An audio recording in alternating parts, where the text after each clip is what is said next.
The following is a representation of a sermon that I preached on September 9, 2018.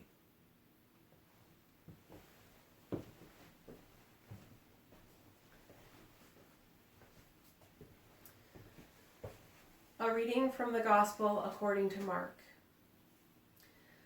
From there, Jesus set out and went away to the region of Tyre.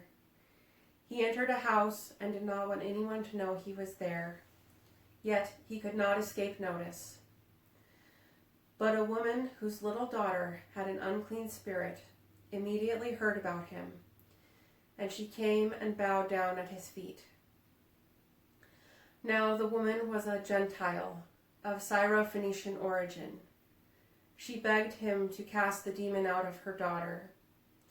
He said to her, "Let the children be fed first, for it is not fair to take the children's food and throw it to the dogs." But she answered him, "Lord, even the dogs under the table eat the children's crumbs." Then he said to her, "For saying that, you may go, the demon has left your daughter." So she went home, found the child lying on the bed, and the demon gone. Then he returned from the region of Tyre, and went by way of Sidon toward the Sea of Galilee, in the region of Decapolis. They brought to him a deaf man who had an impediment in his speech, and they begged him to lay his hand on him. He took him aside in private, away from the crowd, and put his fingers into his ears, and he spat and touched his tongue. Then, looking up to heaven, he sighed and said to him, "Ephphatha," that is, "be opened." And immediately his ears were opened, his tongue was released, and he spoke plainly. Then Jesus ordered them to tell no one. But the more he ordered them, the more zealously they proclaimed it. They were astounded beyond measure, saying, "He has done everything well. He even makes the deaf to hear and the mute to speak." Grant us, O Lord, to trust in you with all our heart. So begins today's collect, an especially apt prayer, I think, given the gospel reading we just heard. This story of Jesus' encounter with the Syro-Phoenician woman, with its parallel in Matthew's gospel, has to be one of the most difficult and off-putting episodes in all the gospels. If it were possible to push a button and make this passage go away, I think that most of us might be very tempted. Jesus rebuffs, in harsh language, a mother's urgent plea to help her daughter. He relents, to be sure, but how we get there is hard to bear. It is difficult to trust when things aren't making sense, isn't it? So what's really going on in this most challenging of passages? As this is not an easy question, I suppose that I should have a little more compassion on some of my fellow preachers. To be honest with you, though, I'm seriously concerned about an increasingly popular explanation of this story, an explanation that I see as regrettably unhelpful. And to be fully blunt, I have to say that this explanation, in my own best assessment, is based on what I have to call a misleading and out-of-context interpretation. In any writing, including the Bible, context is essential. It won't do to take a small bit by itself, read into it our own biases and interests, and then say, that's what it's about. With anything except the Bible, such a thing is evidently off target. Why then it's okay with the Scriptures is beyond me. I imagine that a good number of folks here are familiar with the writer Joseph Conrad, one of my favorite authors. One of his greatest works, perhaps his best known, is the novella Heart of Darkness.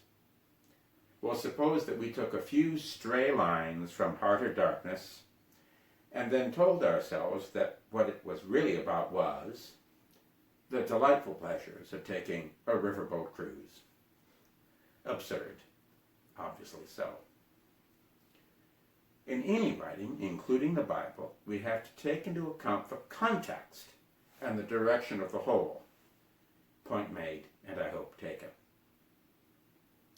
I feel that I need to identify specifically what I see as that unfortunate but increasingly all too popular interpretation of Mark's story of the Syrophoenician woman. It's not my purpose to embarrass anyone, but I'm naming it so then we can then move on to something both more accurate and genuinely life-giving. So here it is, as I might summarize it. Jesus was either unclear or confused about his mission, and the woman here boldly challenges him so that it becomes, in effect, a teaching moment, perhaps even a conversion for Jesus himself. Then, having been so taught or converted, Jesus is no longer unclear or confused. But my point today is that this way of understanding the text is impossible once we take a look beyond these few verses by themselves, once we read it in the context of Mark's gospel as a whole. And read as a whole, it's beyond evident that Mark never intends to present Jesus as unclear or confused about what he was doing. Mark never intends to give us a Jesus who needs to be brought to a next stage of personal evolution, and Mark never intends other people as knowing more than Jesus, as needing to teach or challenge him in order to bring him somehow up to his potential. That might be a Jesus that we would prefer sometimes, but it's not the Jesus that the text gives us, not remotely. So I have to ask myself, what's really going on? What's going on with us that we would get a charge from a way of hearing this text or any text that puts us in the position of knowing more than Jesus knew, of being more evolved than he was? Nothing very healthy at all, to say the least.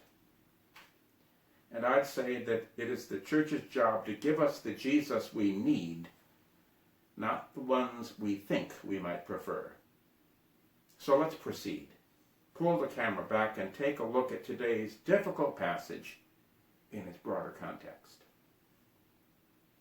Mark's gospel begins abruptly, covering in a very few verses John the Baptist's appearance, the baptism of Jesus, and his temptation in the wilderness before launching into the Galilean ministry. Galilee was Jewish territory and our Lord's home region. It's the site of the first major section of Mark. The concluding section of the Gospel takes place, of course, in Jerusalem, geographically speaking, the spiritual center of Jewish life and identity. Both in Galilee and in Jerusalem, Jesus faced increasing opposition, official opposition from his own tradition's religious authorities. This will lead to his rejection and his death. But there's an in-between section, in between Jerusalem and the initial exclusively Galilean ministry. This is when, in Mark's storyline, our Lord makes a series of what we might call incursions from Galilee into other regions, distinctively non-Jewish, in other words, Gentile territory. If we track these travels on a map, they might at first look like detours, but this is not the case. They're deliberate departures from home, purposeful incursions of Jesus into the outside world, specifically the pagan world, before he heads to the cross. That this is no accident is made clear by Mark's gospel itself, which is very evidently written for a Gentile audience. By the way, the trip to Tyre, where Jesus meets the Syrophoenician woman, was not the first of these incursions, as Mark tells it. Earlier before this, Jesus crossed the Sea of Galilee, stilling a storm on the way, to go to the country of the Gerasenes. This was part of the Decapolis, Gentile country.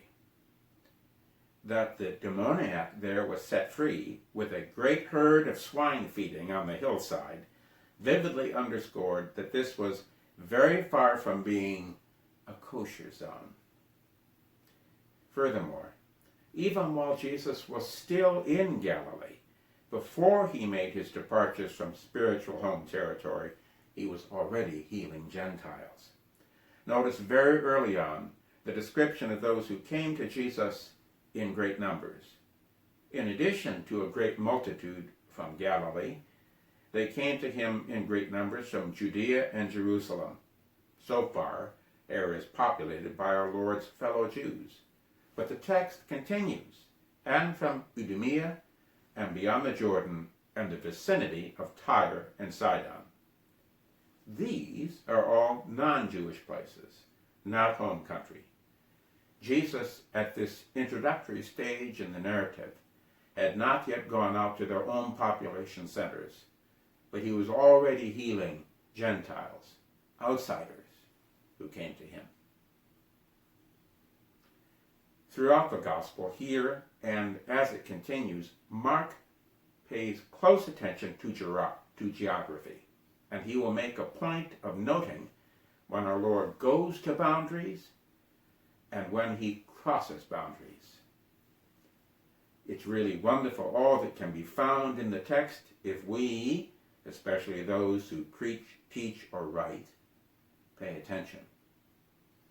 God's redemptive work was always meant to reach out to the whole world when the time was fulfilled, as was repeatedly emphasized in the Old Testament scriptures.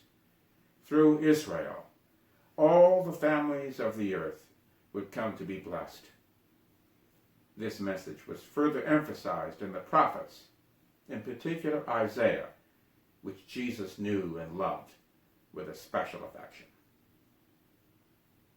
There are three additional factors to consider to help us truly engage today's text, to help us take it to heart as it was meant to be taken. First, and regrettably this is disguised in a number of translations, in the entirety of Mark's Gospel, in its whole course, beginning to end, the Syrophoenician woman is the only person who directly addresses Jesus as Lord. That's something, isn't it? Perhaps even a decisive tip-off.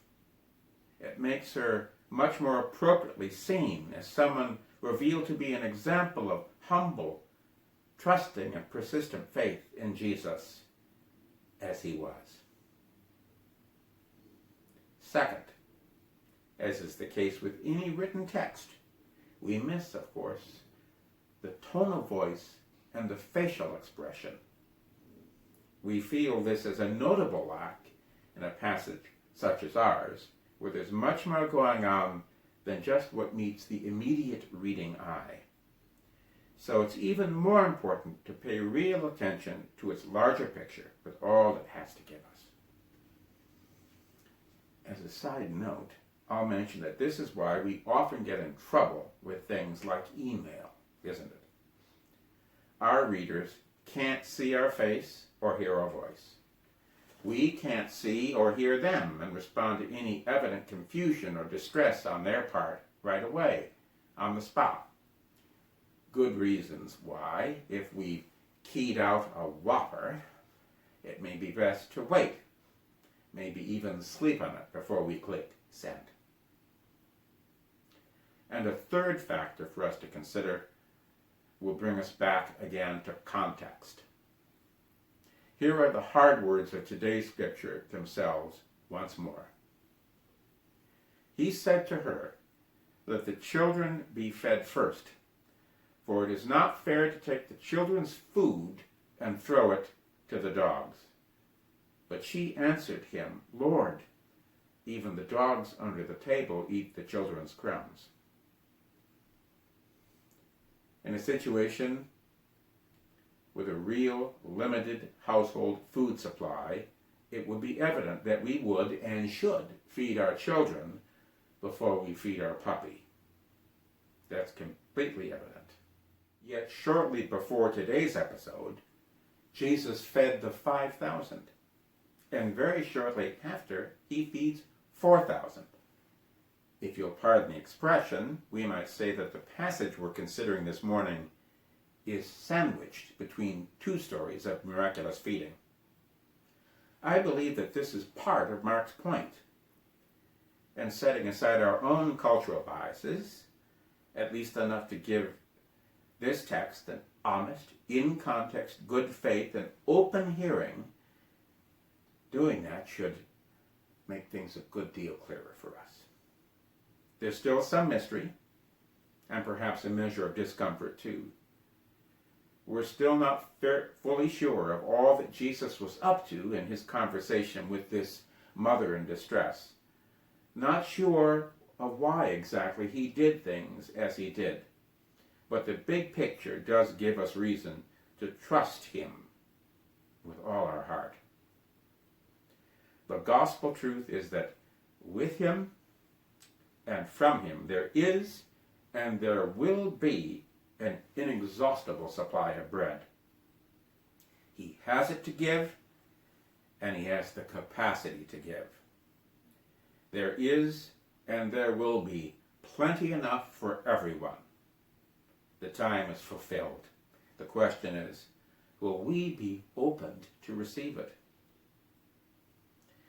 Before today's story in the gospel narrative, Jesus has already been healing Gentiles, albeit at home.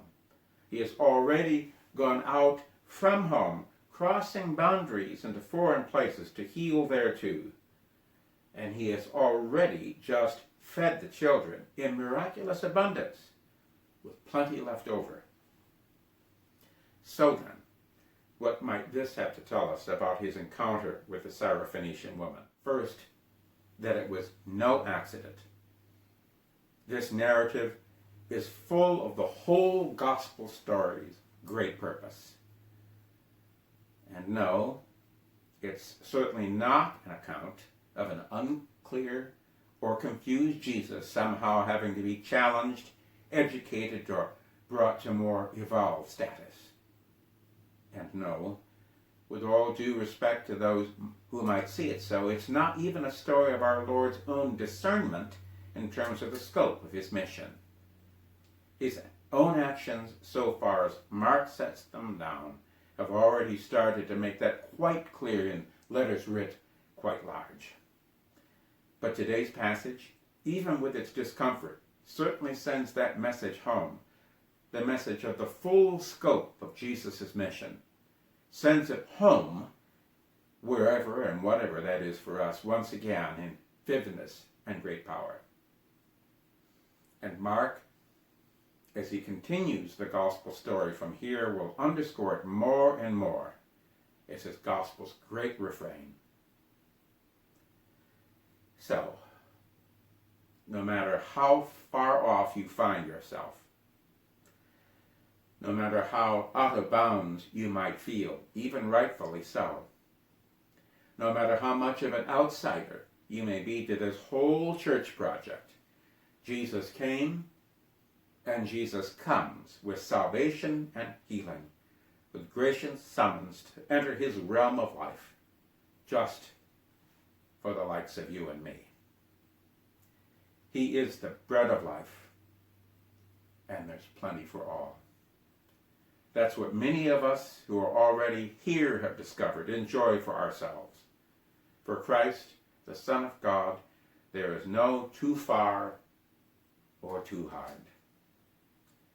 Today's episode with the Gentile woman in such great need is most likely, I'm sure, an acted out parable of Jesus, similar to those from the prophets of old, this acted out parable both tests and teaches. By this, the woman herself was tested, perhaps even in some evident affection, and shown thereby to be an example of faith, both for insiders and outsiders. Those of us who have been around for a while in the Episcopal Church may recall the classic prayer of humble access recited before the reception of Holy Communion. It's still used in our Rite One. Some may find this prayer an unhelpful relic of the past. Somehow, though, I actually still find it deeply encouraging. One of its phrases is a spin-off from her words. We are not worthy so much as to gather up the crumbs under thy table. The disciples of Jesus were tested as well, challenged to understand the scope of what Christ was doing and to understand it more deeply, more fully. Again from the prayer, but thou art the same Lord, whose property is always to have mercy. And by extension, we who hear this gospel are also being tested. We are being invited to trust in our Lord with all our hearts, even and especially when things do not yet seem to make full sense. Grant us, gracious Lord, so to eat the flesh of thy dear Son, Jesus Christ, and drink his blood, that we may evermore dwell in him and he in us. We often get the order of things spiritually wrong. It's not learn to the full extent of our personal satisfaction, and then we'll start to parcel out our trust, usually on some probationary basis. Now, in our human relationships, maybe this is how it has to be sometimes. But with God, we can only really learn when we've already begun to trust. Be opened, then receive the gift. That's how it works. In our faithful discipleship, this is key.